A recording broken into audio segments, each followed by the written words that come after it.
What's up, everybody? You are back on the other side with yours truly, Mike G. And tonight I'm bringing you the story of a father, a friend, and a fighter who is a veteran of 20 fights inside the UFC's most difficult division.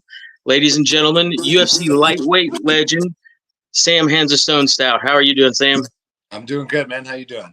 I'm doing very well. Thank you so much for coming on the channel. Um, I always feel honored when guys that don't know me take the time to respond and then take time out of their lives to talk to me. So thank you very much. Wow, you had a good reference, man. Spencer Fisher got in touch with me and said you were a solid dude, so I should do the interview. Awesome. Well, thank you, Spencer.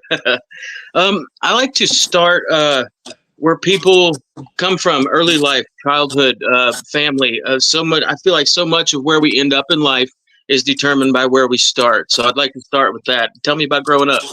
I was born and raised in London, Ontario, Canada. Still here. I've traveled around enough to, gotten out of my little small town. I mean, it's almost a 500,000 people. It's not that small, but Right.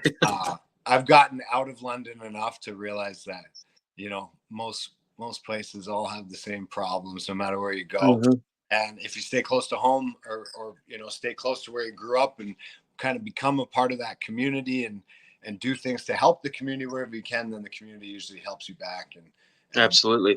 I like it here. It's kind of been a nice home base for me my whole life. Okay. Tell me about mom and dad. Do you have siblings? Were Yeah. you a good student in school? Were you the crappy kid, always getting in trouble? Uh, I was pretty good at not getting caught, but I wasn't. I wouldn't Nice. say I was a goody goody kid. Yeah, I grew up here. Your typical kind of middle class, lower middle class kind of family. Not destitute, but Mhm. my parents had to work hard, and uh, Right. there was times where money was a fear, and the potential to lose the house was. I remember whispers as a kid and kind of being worried about those kind of things. Like I was definitely not given a silver spoon as a kid, but my parents worked hard and they kind of instilled that in myself. And you asked if I had a sibling. I have a sister, an older sister. Okay. So we're taught to kind of work hard and do well in school and give everything, give our best effort into anything we do. Right. And kind of that's how I grew up. It wasn't, I don't have some of the sad stories that I know some of these MMA guys do. My parents didn't beat me. I had 3 square meals a day. I always had a roof over Right. my head. Um, I didn't fall in with the best crowd, but I wasn't, you know, carrying a gun or getting into, too much trouble or pulling B&Es or anything like that. I Right. was, your typical troublemaking kid that hung out on the basketball court, smoked a little too much dope, got in a few fights here and there, but was never really, not headed on a path to immediate success, but I also wasn't, heading for prison or anything like that. I don't think so. Right. Yeah. Okay. When were you first introduced to combat sports? My uncle, my dad's brother, got his black belt in karate when I was a kid, Okay. and I thought that was the coolest thing in the world. And always loved Jean-Claude Van Damme movies and Yeah. martial arts movies and all that stuff. I grew up on '80s action movies. Hmm. Schwarzenegger was a big in my house, and Van Damme and Stallone and all those Oh old. yeah. So I was always kind of like, and my dad grew up as kind of a scrappy Irish kid in Brantford, which is about kind of in between here and Toronto. And, I just like to play fight, and I was a high energy kid, and I got in a few Hmm. fights in the schoolyard, and then my uncle got his black belt, and I thought it was, the coolest thing in the world. And I remember bragging to all my friends about my uncle being a black belt. And then I started training martial arts as a kid. So I started training, doing karate, um, and I think I thought it was going to be all fighting, and I did it I stuck with it for about 5 years, and but there was a lot of discipline involved. There was a lot of katas and forms, and not as much. I just wanted to spar. I just wanted to fight. Right. So I kind of got away from it, lost a little bit of interest in it, And then what got me into this ultimately full contact fighting was my sister, when she's 3 years older than me. When she was 19 and I was 16, she met Sean Tompkins, who she brought home for dinner with the family to kind of get to know all of us after they'd been dating for a few months. And it was time to, meet the parents and the little brother. She brought him home for dinner at our house one night, and he just started telling stories about his experiences with kickboxing and karate, and and then he was kind of in the very, very early days of mixed martial arts, where it was very much still kickboxer versus a wrestler or Right. a black belt in jiu-jitsu or whatever. So he we all know how that went for the strikers in the early days, the ones who didn't have a wrestling background and didn't have a jiu-jitsu background. So he didn't have a ton of success in it, but I think he just kind of missed the boat on that. But he had a passion for it, and he kind of got into coaching. So he was really passionate about becoming a coach. And when he got his hands on me, I kind of skipped over that part of the story. He invited me to come try a kickboxing class that he was teaching. Okay. It was literally the next night after this first time I met him. So that was Sunday night, and the following evening, Monday, he was teaching a class that he was renting space at a karate gym here in town. And I was there the next night, and then I was there for the next class and the next class, and I never missed a class pretty much after that until next, and the rest is history. Right. Yeah. Tell me a little bit about your kickboxing career. You were doing really good, 16-4, competing in K1. What are your feelings on kickboxing looking back? Oh, Sorry about there you that. are. Sorry, I had a call come in and it kind of zapped. That's Sorry, we okay. good to go? Yeah, we're still recording. I said, tell me a little bit about your kickboxing career. You were doing really good, 16-4, fighting in K1. What are your feelings on your kickboxing career looking back at it? I mean, 16-4. I think 16-4 is a professional, but what started us when I was 16, right before my 17th birthday, I'd been training for about 6 months, and I took my first kind of smoker kickboxing fight in Sean Tompkins' gym, and I knocked the kid out in the first round, or TKO finish. The kid couldn't continue for the second round, and I was like, maybe this is something I want to keep going on. So that's fun. The next thing you know, and like I said, Sean was just kind of making his way as a coach, so he was very motivated to find us fights, and didn't matter where it was. We were pretty much getting in a car. That was me, Hominick, Hordesky. There was a lot of other guys over the years that kind of came and went. Some stayed longer than others, but that's where I met Mark Hominick and Chris Hordesky, who are still my business partners and like brothers to me now. And we were just pretty much. It seemed like every other weekend we were loading into a rental van and driving all over the Midwest, all over Ontario, all like going basically anywhere that would, that we could get fights. We'd be loading into a van and on our way. So we did a lot of fights. I did probably, between the time I was 16 and when I went pro at 19, I probably did 75 to somewhere between 75 and got to be 100 kickboxing fights. We stayed very, very active. To be honest, I lost track of how many fights, because we would go to, Sean would reach out to somebody putting on, a kickboxing fight in a gymnasium or a Legion or, some smoky bar or whatever. And he'd give a list of guys and their weights. And they'd say, oh, okay, we got this guy who's 100, call it 155 pounds that could fight Sam. How many fights does Sam have? And Sean would say, how many fights does this guy have? And he'd say he's 12-2. And he'd be like, oh, Sam's, meanwhile, maybe at the time I was 12-2. If I was 12-2, he'd say, oh, okay, he's 12-2. But he'd make shit up. Because if I had, if say it was at a time in my career where I only had 5 fights, he'd say, oh Mm-hmm. yeah, he's 10-1. He'd just kind of make up a number, just so we could always fill these cards. So we would, sometimes you'd be fighting a guy that you'd have a few more fights. We didn't typically take like try and fight cans or anything, but Right. most of the time it was him lying about how much experience I had, especially in the early days. Yeah. And then it got to a point where, you know, it got to a point where we couldn't really, the word spread about us a little too much and then we were kind of, you know, we had, Cat was out of the bag. yeah, the cat was out of the bag. So, but for a long time, yeah. So, but because of that, I have no idea how many fights I had. It's always been a regret of mine that I didn't kind of keep a log or a journal, Right. and kind of write a little something down, the names of my opponents, Sure.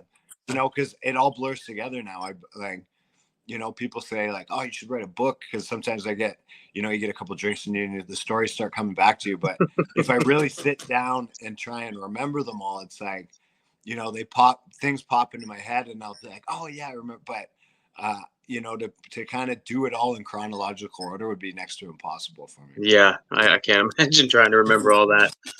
Why did you decide to make the switch to MMA? Opportunity mostly.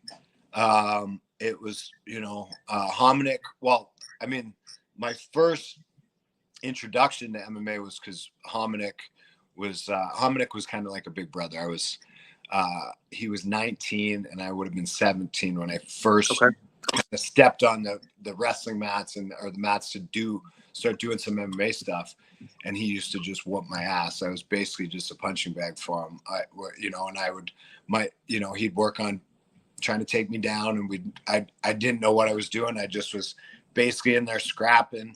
But and that was kind of right around the time when the Ultimate Fighter show started, and we were, you know, we were already, I think I had a couple MMA fights when that show made its debut. Actually, I definitely had more than a couple MMA fights, because my first fight that I was scheduled for at UFC 58 in my UFC debut was supposed to be against Kenny Florian. So we were, but you could see we were kind of the wave, the Zuffa had taken over UFC, and you know, they were starting to kind of turn it into something that was a little more easy to package in the mainstream, and people were really starting to love it. And we were in that. Yeah.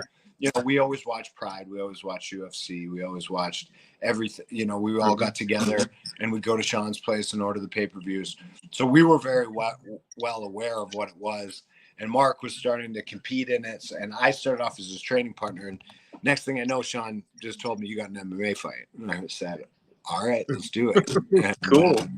Yeah, and that's kind of how it went. And it was a rude awakening for me. I fought, you know, like I said, we had been traveling through the Midwest a lot. So we had a lot to do kickboxing fights. So we had a lot of contacts out that way. But anyone who's from the Midwest knows that they grew up wrestling. And in Canada, there was pretty much, my high school didn't even have a wrestling team. Right. At that. So, you know, I went out and they put these little 4-ounce MMA gloves on me, and I had only ever fought in, you know, big kickboxing or boxing gloves. And I was like, I'm looking at him and I'm like, I'm going to kill somebody if I hit him with these, right? And so I go out there. I was fighting Jay Estrada just outside Chicago. And I went out there and tried to take his head off with the first punch, and he level changed, shot underneath, took me down in the first 10 seconds, right? And I was pretty athletic, and I had a pretty natural kind of, you know, awareness of kind of, you know, where I was kind of, or anyways, I scrambled back to my feet and got back up. What did I do? Same exact thing again. And he took me down, choked me out. And I said, okay, man, this is not going to be as easy as I thought. And, you know, so my first MMA fight was a loss. I got choked out in the first round. And it was something I said, okay, I'm not going to let this happen again. I'm going to go. So I went to work, and, you know, I started wrestling. And at that time, it wasn't like it is today, where there's a jiu-jitsu gym on every corner. I was driving. I think it wasn't long after that I went to go. Sean had kind of come into contact with Jeff Curran. And I started getting, I started taking a flight out to outside Chicago, Crystal Lake, and staying with Jeff for 2-3 weeks at a time just to work on my jiu-jitsu. And, slowly but surely it came along, and it started off by kind of learning how to not get submitted. And then, I kind of went from there. Not that I was a big submission guy, because I got into this mentality of always trying to defend takedowns and defend submissions and turn it into a stand-up fight, which, I guess no regrets, because it kind of earned me a lot of extra bonus money to fight in that style. 7 fight of the nights, I believe that's what you had. All right, so there's officially definitely 6. Okay. So, but the 7th one, so that technically the first fight with Spencer Fisher wasn't a fight of the night. And if you look at that UFC, which I think is ridiculous, because if you look at that UFC encyclopedia that they came out with, but it was a while back, like when they did UFC 200, I think. But if you look at that, and this is, but mind you, this is before bonuses. I did get a bonus for that fight. Dana sent me a letter that was signed with a $500 check. So that was, but if you look in that MMA encyclopedia, it actually says that Rich Franklin and David Loiseau earned fight of the night. But I thought, do you remember that fight? It was a one-sided beatdown, really. Yeah. I love David Loiseau, but Franklin owned him. It wasn't. Yeah. I mean, he took a lot of damage, but I didn't think it was that. It wasn't competitive. I thought my fight with Spencer was more exciting than that. Personally. I agree. Talking about Spencer, your first UFC fight was a loss to Kenny Florian. No. Or excuse me, you were scheduled to fight Kenny. He pulled out, and you ended up fighting Spencer. Tell me about that one. So it was, the UFC debut, and they were doing an event that was the only time they've ever done this, as far as I know. It's outside of like the Ultimate Fighter shows, but they did a Canada versus US card. Okay. The fight I just mentioned with David Loiseau, he was the main event. He was kind of on a tear. He was slicing everybody up with elbows. Yeah. I think he had just, I think he beat Evan Tanner just before that, or something, like a big name. That sounds right. So he got he was getting the title shot against Rich Franklin. And like I just mentioned, didn't work out in his favor. But so they had to fill the rest of the card with Canadians. And, I was 21 years old. I think I was on a 9-fight win streak. I hadn't lost a fight in a few years. I was on a good streak.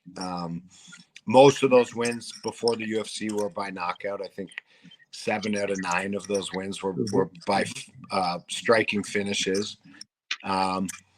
So, but I was young, man. I was 21. I was a kid. Yeah. And Hominick was on the card. We had another training partner,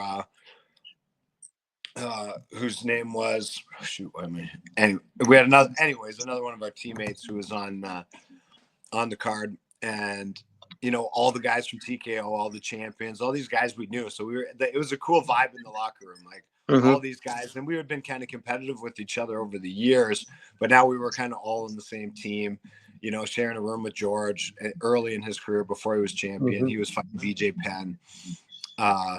Yeah, it was a cool experience. But so getting there, I'd been to Vegas once before, but I was 21 years old now. I had been there once when I was 19 for the K1 tryouts. Not the same. Not the same. I mean, me and Sean were there. It was still a good time. Don't get me wrong. I definitely snuck into a few places I wasn't supposed to be, but this was it. I had made it, right? I had all these years of hard work was there, and I was supposed to fight Kenny Florian, who I hadn't fought much in the UFC at that time. I think he had one win against Kit Cope, and he had a win against somebody else that a name that's kind of faded into oblivion. But I thought, okay, this is a good fight for me.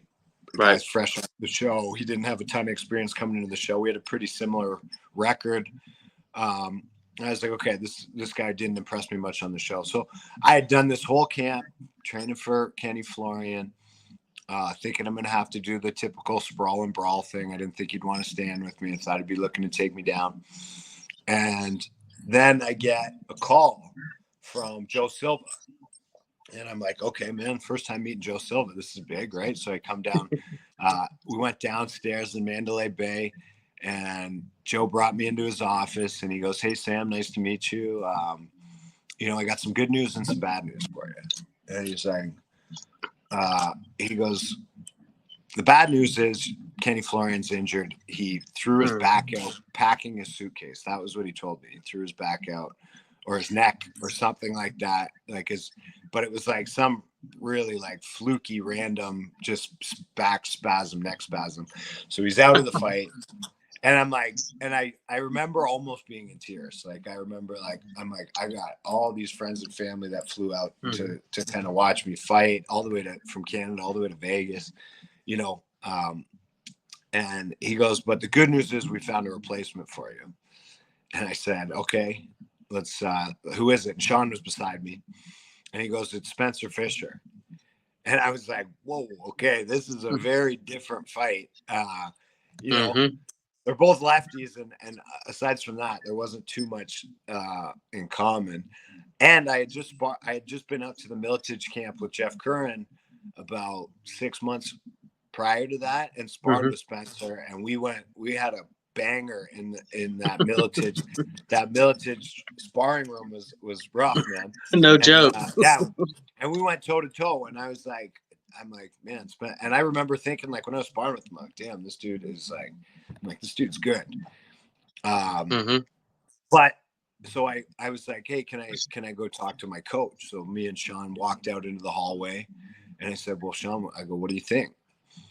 And he goes, I think you don't have to take this fight, and these were like his exact words. So he goes, you don't have to take this fight, but if you don't, you'll never fight in the UFC again. And I said, well, I guess the decision's made. Let's do it. And that was how the fight with Spencer Fisher. That's not a choice. Yeah, it wasn't a choice, man. And if you That's awesome, man. Like, that was before I knew Joe Silva well. But now looking back, that was definitely the scenario I was put in. That guy was not. He didn't mess around. So, so I ended up taking that fight, and I was always pretty good at putting all the big lights and all those things out of my head. When I walked out there, I was there to do business, and I was confident in myself. And luckily, going into that, what added to my confidence is I kind of forgot what it was like to lose. I hadn't lost a fight in, I think, 4 years at that time. So I was on a 9-fight MMA win streak with a bunch of kickboxing wins intermingled into that time. Like, I couldn't even remember what losing felt like. So I went out there full of confidence. I thought I had a good performance. And then, I got the split decision victory. I knew it was close, but I got the split decision. And Spencer came up, shook my hand after, and he goes, you're going to give me that rematch, right? And I was like, yeah, man, yes. I was kind of thinking, like, dude, let me enjoy this. Is my first UFC win. Let me enjoy this for a second. But I kind of agreed to the rematch at some point. Like, yeah, you deserve it. He took that fight on 5 days notice or something like that. So, so I knew it was coming, but wasn't sure when. And then about a year later. Yeah. Yeah, you left the UFC for a little while. Is that right? Well, I was kind of signed on I was almost signed on like a 2-way contract. Okay. Which I don't know if they even still do anymore. I don't think they do. I don't think so. But, because of that time, it was basically a pay-per-view event once a month, and the odd back in those days it was Spike TV. Yep. And sometimes they do like a Ultimate Fighter finale here and there, or a live fight night. But it wasn't like it is today, where there's an event every weekend. So they had half the number of fighters, but they only had a quarter of the number of fights. Yeah. If that, probably, about a quarter, probably. So you know, if you were signed, you had they were trying to keep the numbers so that every guy got the opportunity to fight 3 times a year. For me, actually, and it wasn't after I did stay in the UFC after the Spencer Fisher win. My next fight was a few months. So I fought in March, and then later that summer, that was when I had the fight with Kenny Florian. Okay. You get the call to fight Spencer a second time. You said you had told him you would give him a rematch. Were you happy with that booking? And how do you get motivated for a rematch when you've already won? I mean, I had so in between the first two Spencer Fisher fights, I had lost that fight to Kenny, and then I got kind of dropped back down. So that's what I was saying. I was kind of on a 2-way contract, so I got dropped back down, and I had a rematch against the guy I was talking about, Jay Estrada, the guy who gave me my first loss in my MMA career, and I got my first and only career submission in that fight. And then I knocked out another contender, or another title contender, a French guy. I slapped him pretty bad. It was like a big overhand right, and he kind of his leg folded underneath him as he went down, like kind of like when Crow Cop got knocked out by Gonzaga. It was like Gonzaga, yeah. And then so I got back on the win streak, and then they wanted to have me come back and fight Spencer again. And you know, I had already beat him once. I was at that time I was coming off 2 more wins. You know, I felt, and I knew he deserved it. Like I said, he took the fight on short notice. He didn't get a full camp. He kind of came in off the couch and gave me a run for my money. But like you said, I had already beat him, and this was my ticket back. I was getting called back up to the big leagues, and they put us as a main event for one of those Spike TV events. So I got to be on the poster, and I was getting in Vegas training for the fight, and my face was up on billboards and stuff. So it was a cool experience.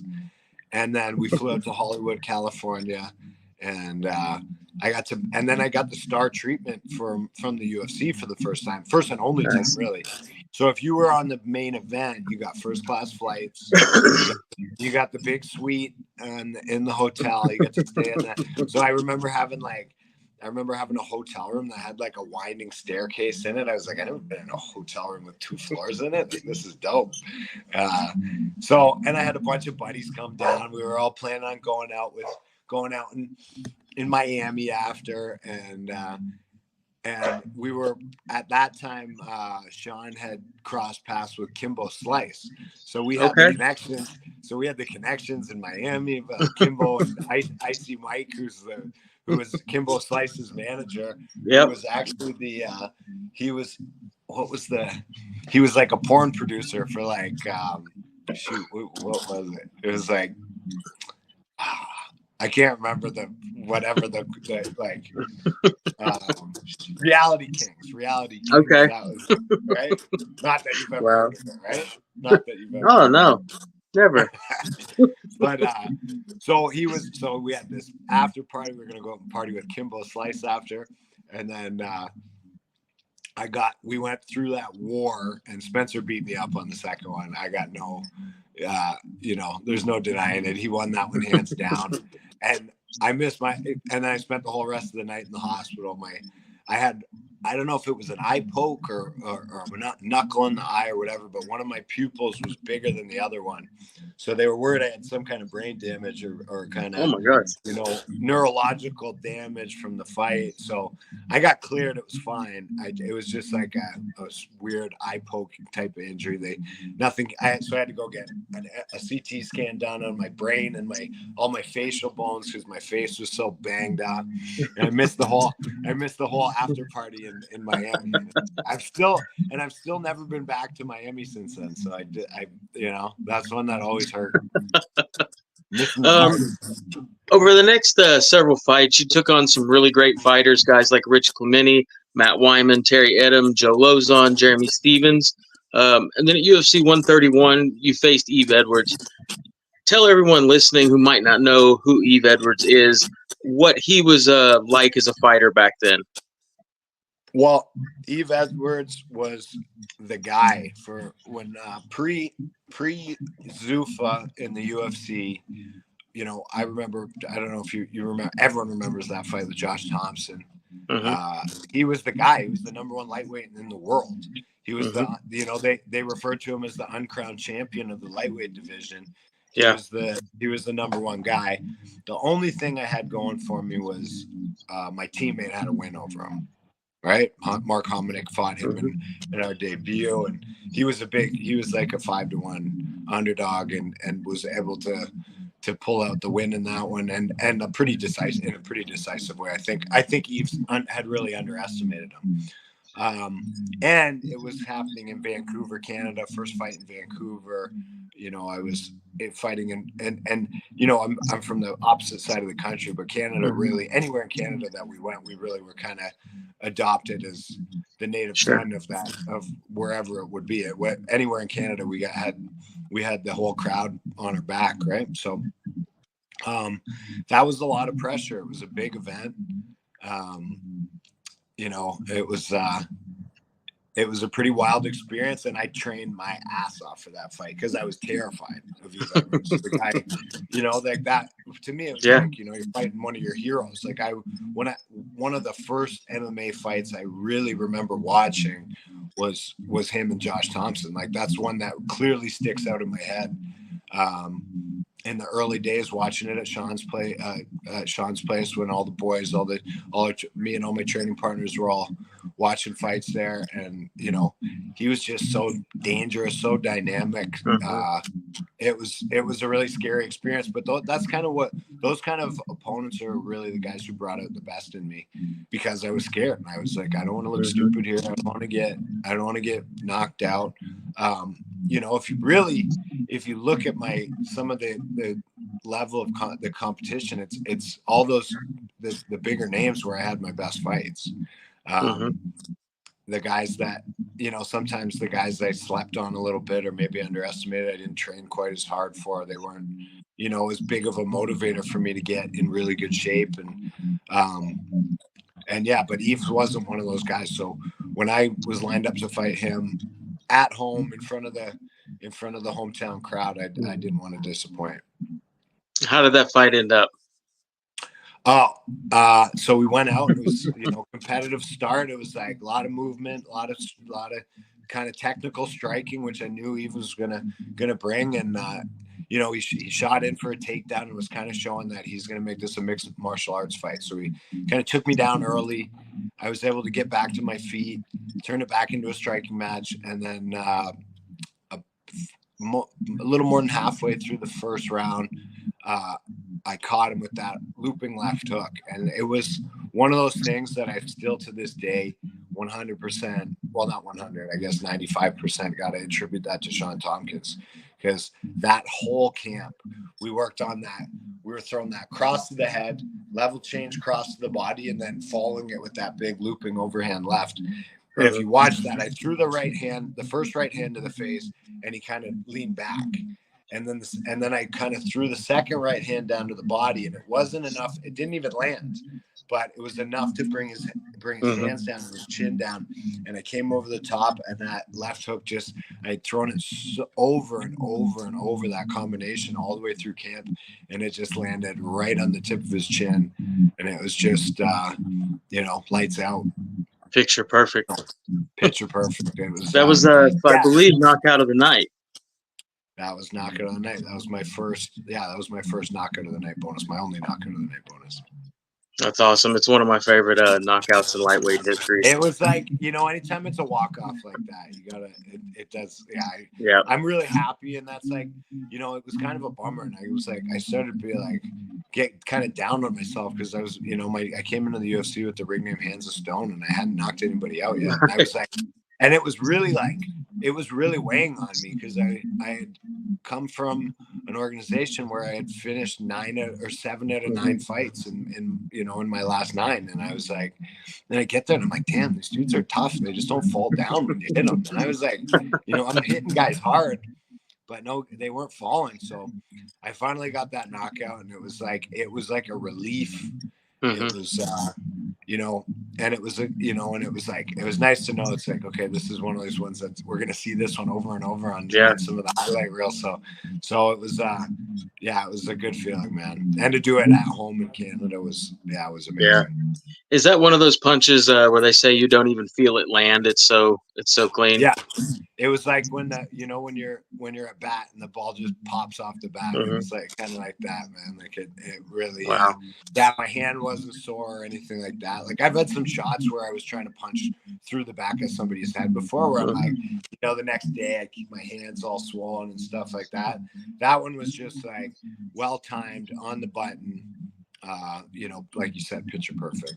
Picture perfect. And I still, and the only thing that sucks is like, and I made a joke about it after at the press conference, but Eve Edwards, like he was such a class act and such a nice guy, and he still is. Like we don't talk as much as I talk with like Spencer or whatever, but we've remained friends. We kind of reach out, reach out over Instagram now and again, less now than we used to, but right.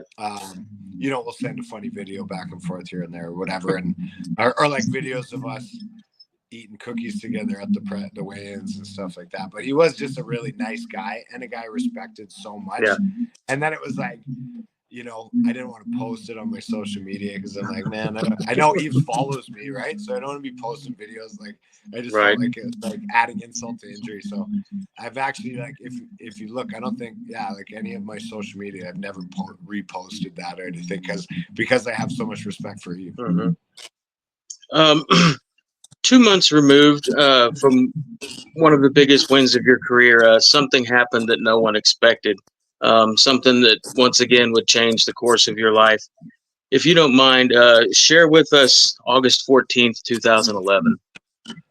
That was one of the worst days of my life. Definitely at that point in my life, the worst day of my life.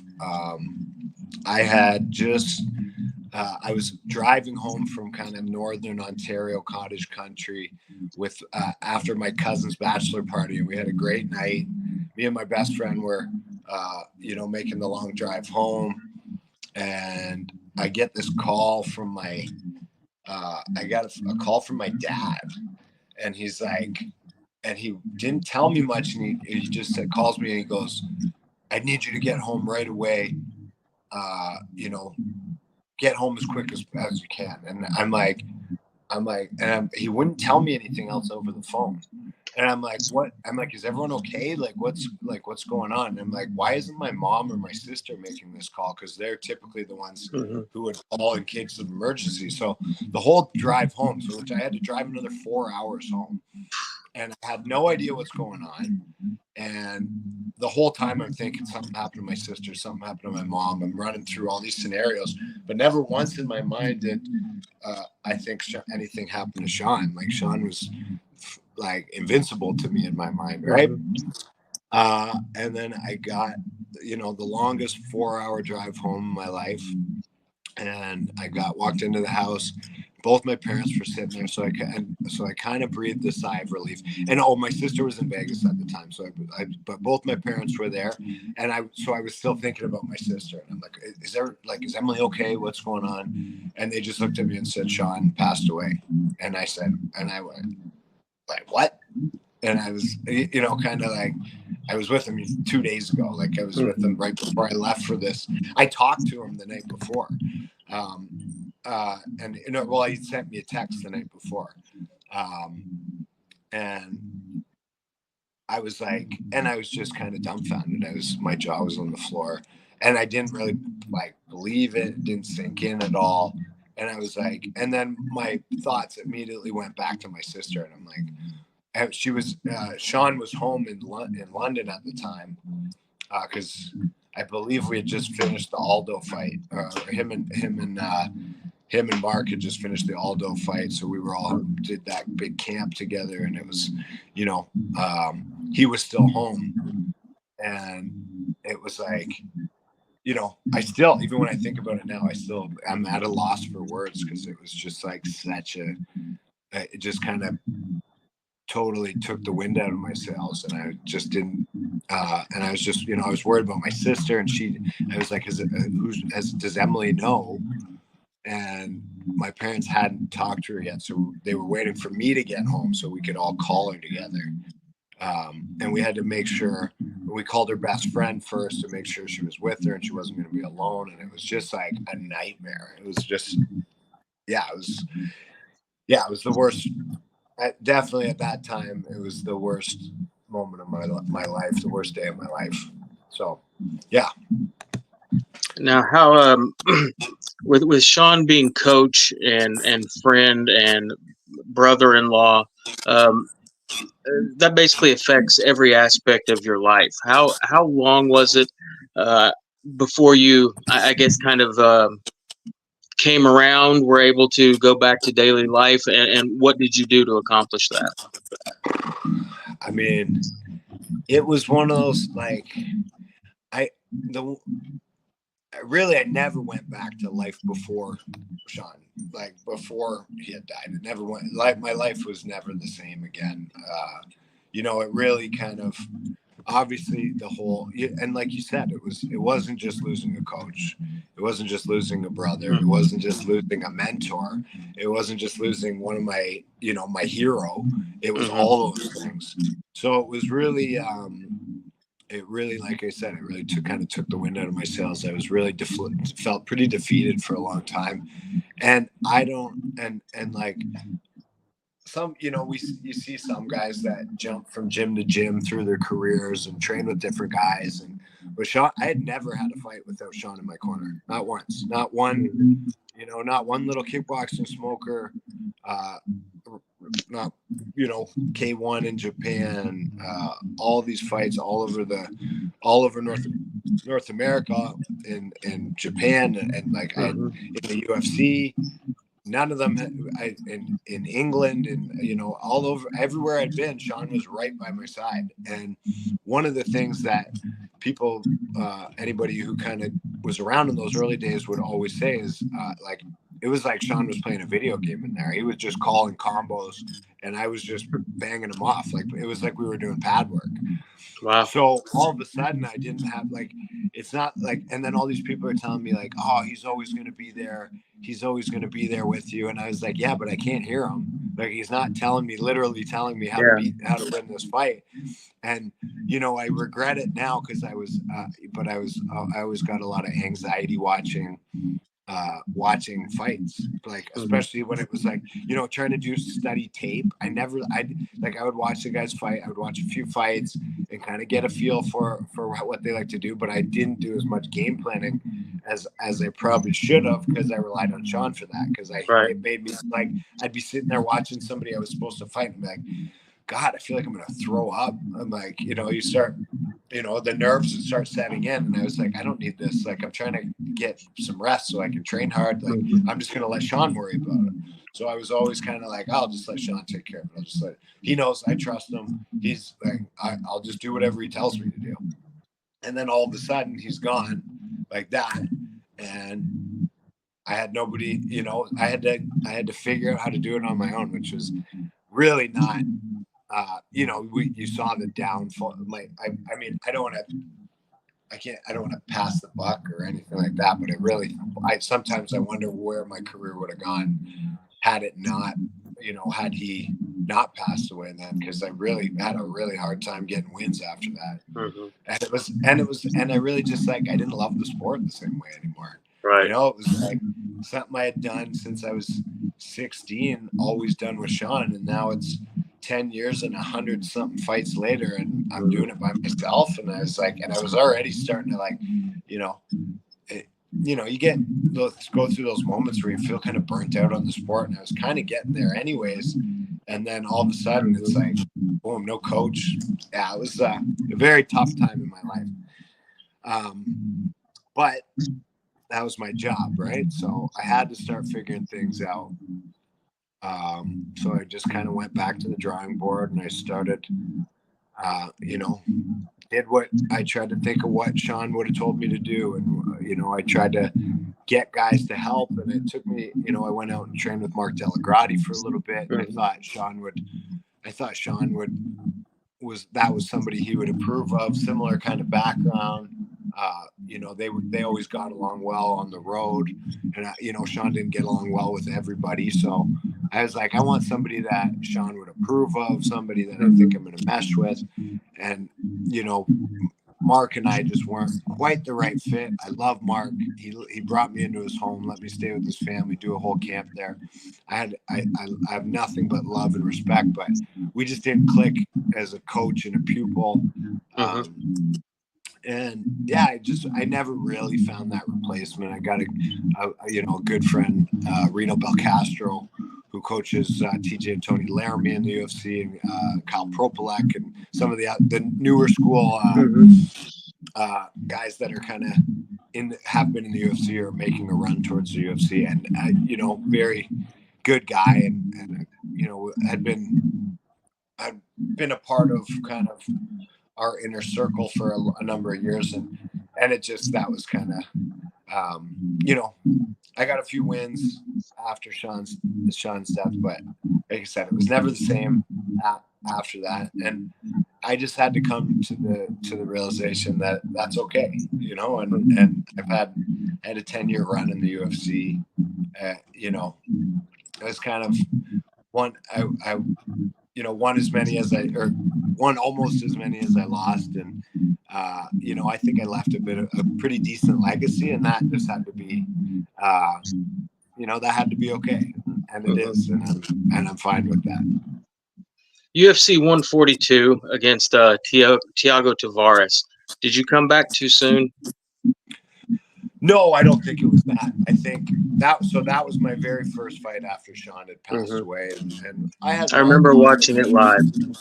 Yeah, and I just wasn't pulling the trigger, man. I just I got to Brazil, it was like I said, first fight without Sean. So I was there with Mark, and we were trying to have fun, and I brought my jiu-jitsu coach, Kibo Robinson, and we were having a good time. We were trying to keep it light like we always did when Sean was around.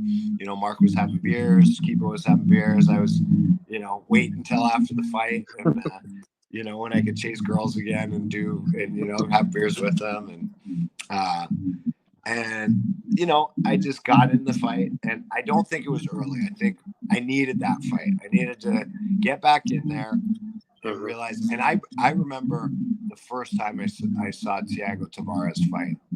He fought Jason Black in when I fought Spencer the second time, and I was like, "Oh damn, Jason Black's finally in the UFC! Like this is gonna be awesome." And then Thiago Tavares destroyed Jason Black. And I was like, "Damn, this guy is scary." Yeah. I was like, "He's at my weight class. Like, I'm gonna avoid this guy." And then here I am a couple years later. I got to fight him in Brazil. Sure, yeah. Right after my coach passed away, and I got the whole crowd shouting, "You're gonna die!" And it was like, but when the fight was, so I went out there and I was kind of gun shy, and I was kind of hesitant. My timing was off, and then I came out in the second round. I started getting a little more comfortable, and in the third round, I thought I won the third round hands down, and I kind of left that fight, and I was like, damn, man, I still got gas in the tank. This isn't like me, I don't like to leave anything behind in the ring. And I was like, okay, that's it. I'm not going to do this shit next time. I'm going out there. I'm just going to fight like I always do. I'll figure it out. I need to hear combos from Sean. I know all the combos. I can throw these things. And I realized, like, I think I could have beat Thiago Tavares if I would have come out fighting like I did in the third, right from the start. I would have had the win. I think I would have beat him. And I had him in my head. I built up to be this boogeyman. Everyone was like, "He's so strong," and it's like, and by the end of the fight, I'm like, "He ain't that strong. He's just another lightweight. He's just another dude. I could have beat him." And it pissed me off. And I said, I'm going to come back, I'm going to train harder, and I'm like, and I can still do this. I'm still that guy. I just need, I got to figure out how to do it without Sean, but I'll figure that out. This is, this is what you do. Yeah. This is life. Life is tough. You fucking man up, and you get back in there and you do it. Yep. Yeah. All right, UFC on FX, Maynard versus Guida. You get an opportunity to finish the trilogy with Spencer. After 2 fights with him already, what motivates you for the third? Simply bragging rights of 2 out of 3, or is there more to it than that? You know what? It was like one of those things that was destined to happen. You know, like I said, we got an unofficial fight of the night on the first one, and then we won one of the. I mean, that was one of the early fight of the nights when we did that. Dana gave us. We got 15 G's for that second one, and I was like, you know, I was like, he got me last time. And, you know, I was kind of put in a situation where I was like, okay, if I don't do this fight, what else is going to, like, what other, it just made sense, right? It just was like, okay, I'm trying to get back on track here. I'm trying to get back on track here. This fight is destined to happen. Spencer's getting a little older. It's time to do it. Like, there's no time like now. So we signed on for the fight. And it started off much like the second. Spencer beat me to the punch. And I was like, and it's funny because we were in the back room beforehand and I was warming up with Chris Hordeski. And he's standing lefty for me. And I'm kind of just throwing punches at him. And I kept throwing this right hand where I would step outside of his lead right foot. I'd step my left foot to the outside and run that double leg off my right hand. And Mark Delagrati was in the back room warming up one of his fighters, and he goes, "Do that in the fight." And I'm like, well, that wasn't really the plan, but I'm like, but I got out there and he started tagging me and he started beating me to the punch, and I could tell I was going to be down on the scorecards if I kept going this. If I just tried to fight him in a stand-up fight, his hands were just too fast. So I just started running that double leg, and you know, I was able to take him down and beat him up on the ground and keep him on the ground and kind of inflict enough damage and then let him back up and give the fans what they wanted and still kind of turned it into an exciting fight. And I kind of had to use a little strategy on him on the third, and he was pissed. And he was like, and he was like, man, I thought, and I heard him say in an interview that it was like an unspoken thing. I'm like, yeah, it was unspoken because that wasn't a real thing, man. Yeah. But I had to get that win, man. It was like I was having a harder time. Like I said, I was having a harder time stringing wins together, finding those wins. And I had to fight like a mixed martial artist to make that one work. And, you know, I love Spencer. If you really look at the trilogy as a whole, I beat him by I edged out 2 decisions and he had 1 dominant one. So it's you know, whatever. I look at it as, you know, and you know, I've gained somebody who's like, you know, we have a special relationship that I don't have with any other fighters that I came up against. And you know, I'm somebody he can call if he needs something, and I feel the same way. If I called him and needed him for something, we'd have each other's back because we went through a lot together, and it was you know, we probably took a few years off each other's lives, so you know, might as well. You know, we're kind of it's kind of a brotherhood when you look at it that way, right? Yeah, it is absolutely hands down my favorite trilogy in MMA history, man. I love you guys. Appreciate it. Let's see here. Your last UFC fight was 2015. What was the main factor in you hanging up your gloves? Well, I mean, throughout my whole career, and like I'm talking early kickboxing days, right up until that fight with KJ Noons, I had this cast iron jaw. So I always had it in the back of my head that, you know, what's the worst that can happen? I get beat up for 3 rounds, or I get submitted, or the referee has to stop it, or whatever. But in my mind, I couldn't be knocked out. Like, I thought you could hit me in the head with a baseball bat. I had never lost consciousness at any point in my entire life. And I was a stupid kid. Wow. I hit my head a lot. I've never blacked out. I've never had any of those moments. I think once when I fought Jeremy Stevens, my knee touched the ground, like for like a split second. Like, it was like one of those kind of flash things. And I think that happened once in a kickboxing fight also. But I wasn't wobbled. I just kind of like, my knee just buckled for a second and my knee hit the ground, and I don't even know if I really stopped throwing combinations as my knee went down. But After that fight with KJ Noons, I I kind of questioned myself, but I thought, he's a big puncher. I made a stupid mistake. I looked, he was throwing those little kind of oblique leg kick things at me, and I kind of looked down and he threw one over the top. I didn't even see it coming. And next thing you know, I was kind of like snapping back into reality. And and it was like a TKO more than I tried to choke the referee, I think. Yeah. And then I was, I'm thinking, okay, it happens. It's got to happen eventually to everybody, right? So I go back and I fight Ross Pearson next. And, made a stupid mistake throwing, I love that liver shot, but the counter to a body shot is a left hook. And Ross Pearson's had the best left hook in the division, arguably. So I made a stupid mistake and he clipped me with that left hook. Same thing happened, right? So now it's 2 fights in a row after barely even taking a knee. All of a sudden I've been TKO'd twice, and these were good stoppages. Like the referees did what they were supposed to do. Right. And I'm like, okay, one more try, right? One more try. I needed the money. I had a brand new baby. I'm like, okay, one more try. I'll fight a grappler, right? So I fight Frankie Perez, who's not known as a knockout guy. He's got hands, but he's Henzo Gracie black belt trains with Frankie. I'm thinking like, okay, well and then he knocks me out.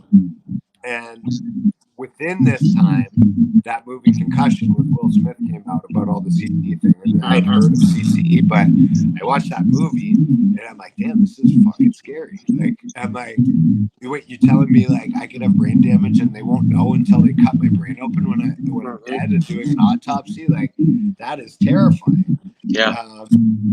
And I just said, after that Frankie Perez fight, I saw Sean Shelby in the airport, and he was a good friend of mine and Sean's from way back when he was still just matchmaking with WC. I've known him for years and years. And, we spent many nights drinking beers together and shooting the shit. And I knew him, I trusted him.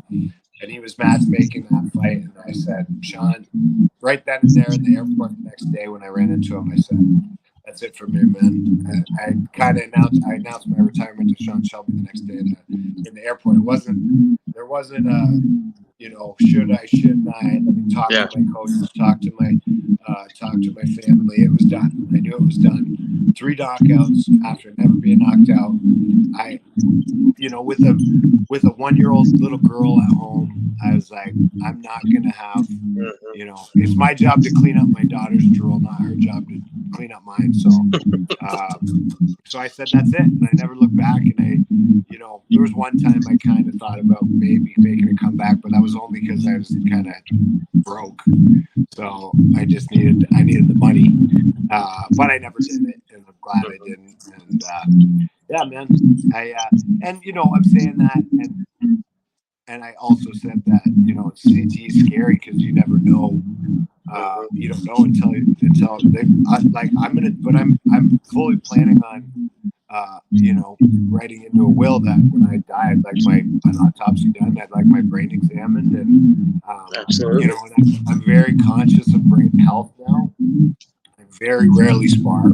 If I do, it's very light, very controlled with guys I trust. I've had MRIs recently to kind of, and I know you can't check for CTE, but I had an MRI done on my brain recently because I was dealing with some chronic headaches and stuff like that.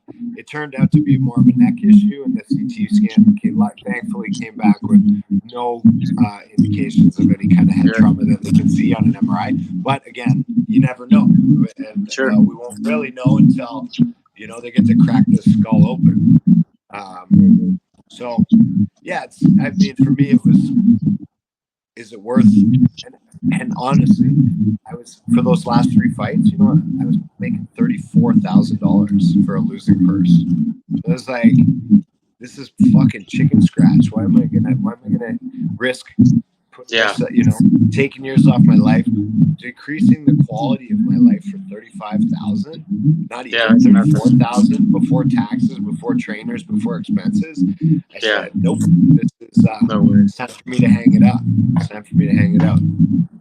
Well, I'm glad you did that whenever you felt the time was right. And thank you so much for your 20 fights inside the octagon. There's not a lot of guys from the lightweight division. Yeah, no, and that kind of helped. That helped with the decision too. It was like, listen, man, I got 20 fights. That's a pretty small club, right? What is it? I wouldn't know, but I guess less than 100 guys, right? Oh, absolutely. Yeah. And I felt good about my career. I know I didn't win as many as I would have liked to, but I mean, I finished at 11-9, which is the best record. But you almost got to look at a guy's career and take away their last 3 fights to really kind of take a fair look at it, because those last 3 are always the ones where you should have hung them up, right? Like you look at all the greats, or most of the greats, right? Chuck, Anderson, everybody but George, Khabib, and Chris Lytle. Anybody, like seriously, there's not many guys who get GSP. GSP, yeah, it's GSP. Not many. GSP, Khabib, and Chris Lytle. Yeah. Those are the guys. Those are the 3 that walked away on a high note and then didn't come back. And I mean, George came back and got one more high note and kind of put a crown jewel on it when he won another title at another weight class. But it's such a rare thing. I really think people should do that. Actually, it's like I'm saying that because I want everyone to, if you look at my career without those last 3, it's a pretty respectable record. It's I had 9. If it had been 9 wins and 8 losses, I could live with that. Well, I've talked to several people in the last few days since I knew I was going to be interviewing you, and not one person had forgot you as a fighter, and none of them remembered your record. They just remember you being a badass fighter. Appreciate it, man.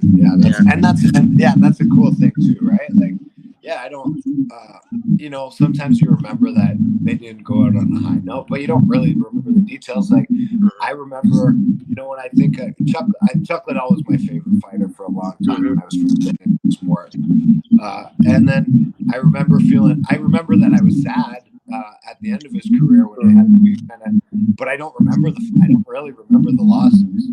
I remember his big knockouts of Babalu. I remember, him beating Tito. I remember the highs. I don't remember the low points. And I hope that that's the same with the way people remember me. And really, even some of my losses, I love some of those fights. Like, a close loss. It sucks that you don't get the big winning purse, but went in there and fought your ass off and lost a decision, and you both are bloodied and beaten, and you hug each other at the end of it, and like I said with Spencer, and to a lesser extent, all those guys, like you're like a blood brother after that. Yeah. Like there's something you shared, something that 99.9% of the world will never feel. They'll never experience that. And I loved what I did. I still love the sport, and and I'm, despite everything it takes away from you, I think it gave me so much more. I still advocate for young people to try it, and maybe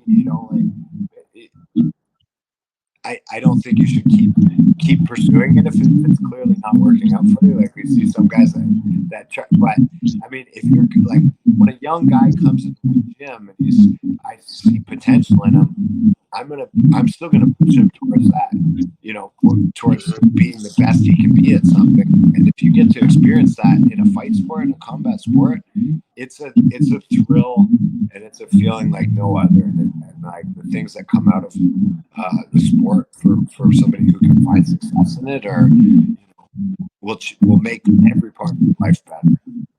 Yeah. These next questions are kind of different. These are questions for me personally, because I want to know the answers to these questions. They don't have anything to do with your fight career or being a kid or anything else we've talked about so far. Are you ready? Sure. Yeah. Pulled pork or brisket? Ooh, pulled pork. I love pork, man. I love pulled pork, man. Just, yeah, so tender, juicy. You can, you can do so many things with it. Versatile. Tacos, sandwiches, just eat it on its own. Coleslaw. I pulled pork. I'll go pulled pork. Alrighty. Muhammad Ali or Mike Tyson, both in their prime? Like who would win, or who do I like better? Who would win? Who would win? Yeah. Both in their prime.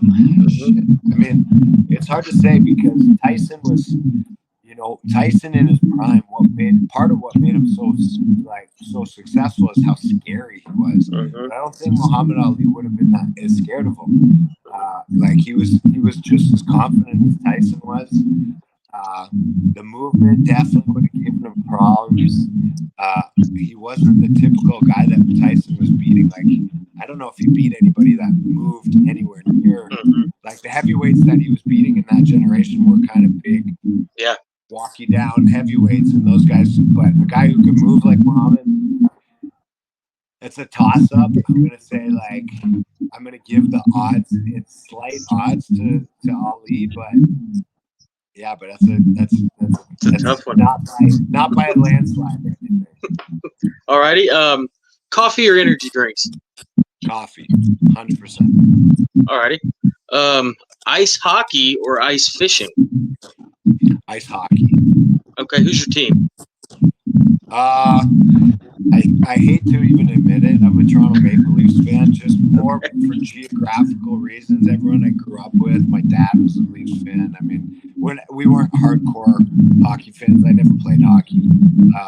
I got a bunch of buddies that played in the NHL and that I became friends with kind of later in life. And I'm not the biggest. I'm not the biggest hockey guy ever, but I would have to brand myself a Leafs fan, as painful as that is, because they haven't won. They haven't really came close to winning in my lifetime. So, and it's like a franchise that just seems to just be mismanaged, almost as a religion. All right. Blood sport or kickboxer? Ooh, Bloodsport. Bloodsport was my jam. I mean, kickboxer, I liked it too, but I watched kickboxer because I love Bloodsport so much. Okay. All right. Both in their prime again. GSP or Anderson Silva? Ooh, I always said. I mean, again, I'm biased because GSP is like a friend, but also I should be kind of biased because I do kind of tend to be more of a striking fan. But I always used to say if GSP took the time to put on the weight, because Anderson's a big 185. If GSP took the time to put on the weight properly, and they were both in their prime at the same time, I think GSP was the right matchup to beat him. I mean, look at what Chael did, right? Yep. And if Chael hadn't got, let his guard down in that last few seconds, he would have been the champ. I think George could have done that to him. So I'm going to go with George. Okay, I agree. Who is the greatest UFC lightweight ever?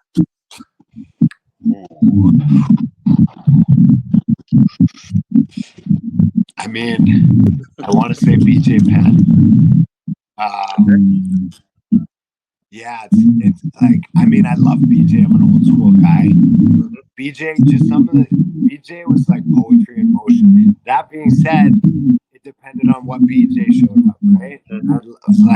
I think the best day, the best UFC lightweight, if you talk about them on their best day, was probably BJ Penn.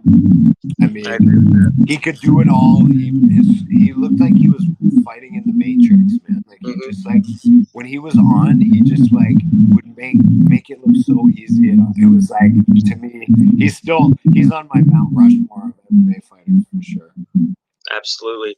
Okay, if you could have fought anyone in your career, What would your dream fight be? Anyone, any Are we combat any sport throughout time. MMA fighter? Any It could be MMA fighter? Hercules. It could be Napoleon. It could be Hitler. Mike Tyson. Anybody. I'd Dream fight fight. Hitler. There we go. What would your strategy be? Oh, I would punish him, man. I'd go I would take my time with him. I'd make him hurt for the whole fight, and then There go you for the finish in the third round. That's awesome. I would have never guessed you say that. All right. It's your birthday. You're still fighting in the UFC, and Dana White is hooking you up with a free concert to commemorate your birthday. Who is on stage singing happy birthday to you? I mean, alive or dead? Anybody ever? Chris Cornell, man. Chris Cornell's my favorite musician of all time. I got a chance to see him 3 times live. Once with Soundgarden, once with Audio Slave, and then once on a solo. We did a solo tour, and it was like, yeah, I would go see him 100 more times. He was like the best live performer I've ever seen. Awesome. Okay. I should say I did get to see him already though, so maybe I'd say like Johnny Cash maybe would be pretty cool too. Like just so I can beat him though. There you go. But, if you hadn't become a fighter, what would you have been? What did you want to be when you were a little kid when you grew up? Porn star for sure. That's not what you wanted to be when you were a kid. I'm just kidding. I was going to school to be a paramedic. Okay. Yeah, I'm just kidding. It was going to be blood against one way or the other. My mom would kill me, man. I was going to school to be a paramedic, and I would have liked to, I was kind of, when I got into the paramedic program, and I was doing okay at it. I ended up getting signed to the UFC, so that didn't work out. But my plan was to go to the paramedic program, and then try and get into fire, which is a great job here in Canada. I know it's a little rougher for the firefighters and paramedics in the U.S., but here it's like you got a full pension, you got benefits, you got a really good high-paying salary. But I also think sometimes that if I could go back and do it all over again, I probably would have taken the little bit of money I made at the UFC, and I would have liked to build homes. Okay. I love construction. I like to work with my hands. I like carpentry. I like, I like putting things together. I love the feeling of doing a day's work and having something, finite that I can see. It's like I built that. I think that would have worked for me too. Okay. Because the goal of these interviews is to help people who are struggling. I'd like to give you an opportunity to maybe share a message with people who are watching this that may be struggling. What do you do when you're struggling to get through stuff? What keeps you going? I mean, John used to always say, life's tough. Team Tompkins is tough, right? And you got to come to a realization that the world is fucking tough, man. It's hard. It'll beat you down, and it'll keep you down. And you got to just rise up. You got to just keep moving forward. I know I'm kind of, it sounds like the quote from the new Rocky movie. It's the truth, man. You can't give up. You can't blame other people. You can't, it's only you. You can have people to support you, but you can't blame your issues on other people. I do believe you should have a strong support system, but you can't rely on people. You got to get out there, and if it does work out, it's great to have people behind you that you can thank. But if it doesn't work out, it's your fault. It's not their fault. It's nobody else's fault. You can't blame it. You can't look to pass the blame on other people. So I always try and keep that in mind and realize, I got to put in the work. It's me who's got to live with the fact that I didn't, right? So I'm just, I'm just kind of an old school guy in the fact that, it's my job to provide for them. My job to get what I want. It's my job to make sure my kids have what they want. And that's only going to come from me working harder than the other guy to get it. Mm-hmm. Absolutely, man. what do you have going on in your life these days? Whenever you're not being a part of MMA, what do you do to pass the time? Maybe what are your hobbies? I got a 3-year-old son and a 10-year-old daughter, and that's about my hobbies or whatever they want to do. Yep. And then myself, Mark Hominick mostly run. We run Adrenaline, and Chris Hordeski's still a part of it, but he got a job working at Canadian Customs at the kind of Sarnia Port Huron border. Yeah, so I'm running the gym, kind of hanging with the boys still get to train every day, still get to, try and stay in shape. And I get to, do what I love. And then, that gives me a lot of freedom to spend a lot of time with my wife and the kids. That's the main motivator for me these days. Are there any guys you maybe want to shout out from Adrenaline that we might be seeing in the future? Possibly PFL, UFC, anything like that? Some of these guys got some work to do, but we got a kid named Liam North who's really, really talented striker. He needs to get, a little more well-rounded. We got a kid. We got a pretty young team right now. We got, I don't know if it was, it was a couple of years of COVID or whatever. Some of these kids, I got to slap some sense into them. They need to work on some of their weaknesses a little more. But Liam North's kind of our horse to bet on right now. I got this one kid. His name's Liam Jones. Actually, another Liam. He's just had his first fight, and he reminds me of a young man. I think it's going to be a couple of years yet. He's still young, but he is. He's a mean little dude. I think the future is bright for him. That's awesome. What is the best way for friends and fans of Hands of Stone to keep up with you and what you have going on these days?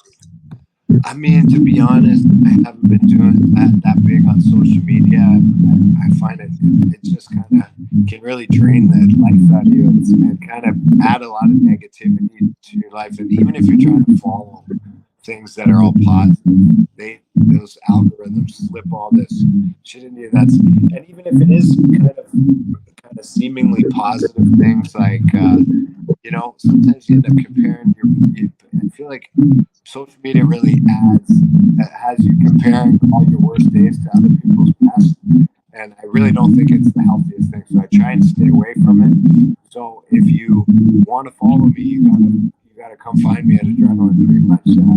There you go. I know I'm kind of shutting myself off from the rest of the world, but I'm okay with that, man. I like being with my friends and my family and the people close to me, and I don't really need everybody to follow me anymore. And not to say I don't love everybody who supported me over the years, but hey, man, I'm happy with my little circle here and living a little more simple life. That's awesome. Well, I appreciate you letting me into your circle for a little while. I don't have any more questions, man. Thank you so much for the time, for accepting my call. It was my pleasure. Like I said, Spencer vouched for you. I don't do a lot of these interviews anymore, and you did your homework and your due diligence. So it was a fun interview to do and fun to kind of go back and revisit some of those memories, some of these things you asked me about. I haven't really thought of for a long time, so I appreciate you. No problem. I'll upload this. I'll send you a copy when it's up. If for any reason you don't like it, let me know. I'll take it down. And I wanted to let you know that about 20 minutes into our interview, Monty Cox messaged me and said he got a hold of Emily and they're okay. Okay, good to hear. All right. Awesome. I appreciate it, man. I'll talk to you soon. Right. Have a good one.